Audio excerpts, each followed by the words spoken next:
Why do most people work their entire lives, yet die with empty hands? They spend 40 years building walls, tilling soil, and running on a wheel that never stops. They believe they are building a life, but in reality, they are only building someone else's empire. In ancient Babylon, the richest city of the old world, the majority of the population lived in absolute poverty. They were not all in physical chains. Many were free citizens, masons, weavers, farmers. Yet, they shared the exact same fate as the slaves. They worked from sunrise to sunset, and when the day ended, they had nothing but a few copper coins that vanished by the next morning. Thousands of years have passed, but the architecture of this trap remains unchanged. Today, the clay bricks have been replaced by keyboards, and the desert heat has been swapped for air-conditioned offices. The modern worker sits at his desk, looks out the window, and feels a quiet, cold realization. I am working without a purpose. I am running, but I am staying in the same place. Look at those who have escaped the trap. They do not seem to work 20 hours a day. They do not break their backs under the sun. They eat the finest food. They travel. They live in abundance. The slave mind looks at them and feels anger. It whispers, "They are lucky, they are thieves, or they were born into it." This is the first lie your mind tells you to protect your ego. In the ruins of Babylon, archaeologists found clay tablets belonging to a man named Bonsir. He was a chariot maker, one of the best in the city. He worked hard every single day. Yet, he sat on his half-finished wall, looked at his empty leather purse, and wept. He realized that hard work alone is not a virtue if it only produces gold for others. Hard work without financial philosophy is just a slower form of slavery. The slave mind believes that the solution to poverty is more labor. If I work harder, I will get promoted. If I work 2 jobs, I will be free. But the laws of gold, written on Babylonian clay 5,000 years ago, say otherwise. Your expenses will always rise to meet your income unless you learn the first and most painful rule of freedom. Ask yourself this: when you receive your monthly paycheck, who gets paid first? The landlord, the grocery store, the internet provider, the clothing brand. You hand over your life force, your hours on this earth, to everyone else.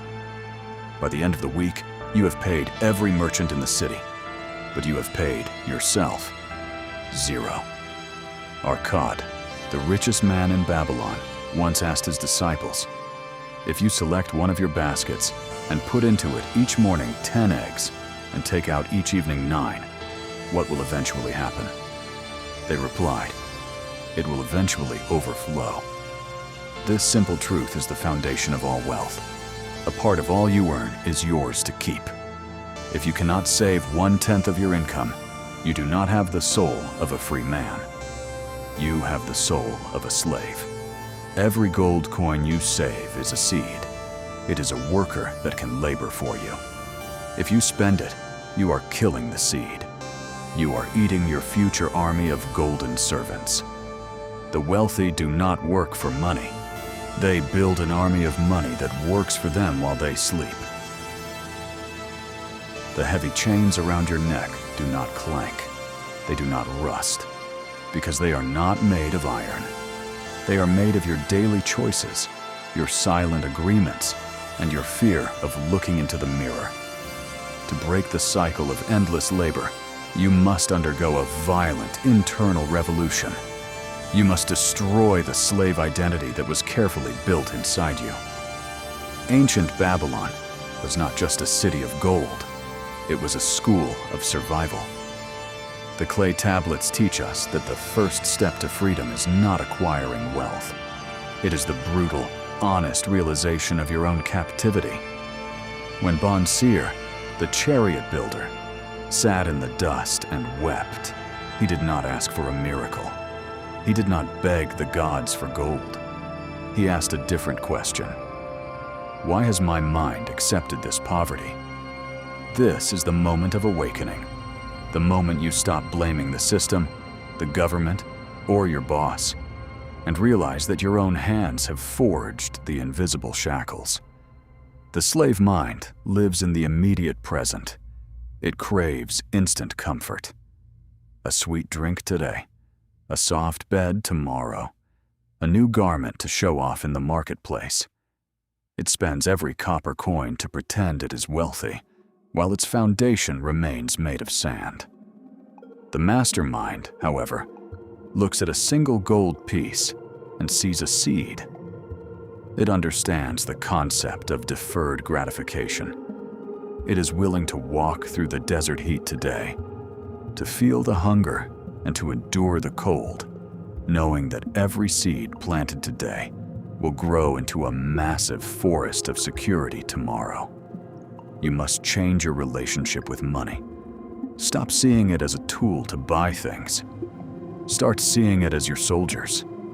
Every coin you save is a servant that works for you. When you spend that coin on a temporary luxury, you are executing your own soldier. You are weakening your own army. To transform your mind, you must pass through the gates of discipline. This is where most people fail. They try to change their lives overnight, but their old habits, their inner beast, rebels. Your body will tell you that this path is too hard. It will whisper that life is short and you should enjoy it now. But remember the words of Arkad. A small part of all you earn is yours to keep. This is not a financial tip. It is a spiritual test. Can you control your desires? Can you look at the merchants selling their glittering, useless items and say, "No, my freedom is worth more than your trinkets"? If you cannot save 10% of your earnings, you are still a slave to your impulses. You are still a child who wants the toy right now, unable to see the looming storm of the future. The transformation of your mind begins when you value your future self more than your temporary comfort. Let the realization wash over you. If you continue doing what you have always done, you will end up where you have always been. The walls of your prison are only as strong. The transformation is not a gentle walk. It is a burning of bridges. To become the master of your own life, you must confront the great deception. Most people spend their lives waiting for a sign, for a perfect moment, or for someone else to grant them permission to succeed. But the laws of Babylon whisper a different truth. No one is coming to save you. The city is indifferent to your struggle. The market cares nothing for your effort. The only force that determines your destiny is the intensity of your own will. Look at the masters of the old world. They did not achieve greatness because they were kinder, or faster, or more gifted. They achieved it because they understood the anatomy of sacrifice. They sacrificed the comfort of the now for the expansion of the forever. When the slave cries, "I cannot afford this," the master asks, "How can I afford this?" That tiny shift in language is the difference between a life of chains and a life of sovereignty. As you progress through your transformation, you will feel a growing distance between you and the crowd. You will start to see the world not as a place of equality, but as a structure of hierarchies. You will notice how the masses are driven by fear. Fear of judgment, fear of failure, fear of being different. You will begin to detach yourself from their constant noise. This is the fourth stage of initiation, the silence of the master. You no longer need to explain your path. You no longer seek validation. Your actions speak louder than your words, and your silence is more powerful than their arguments. You are no longer a bricklayer in the service of an empire.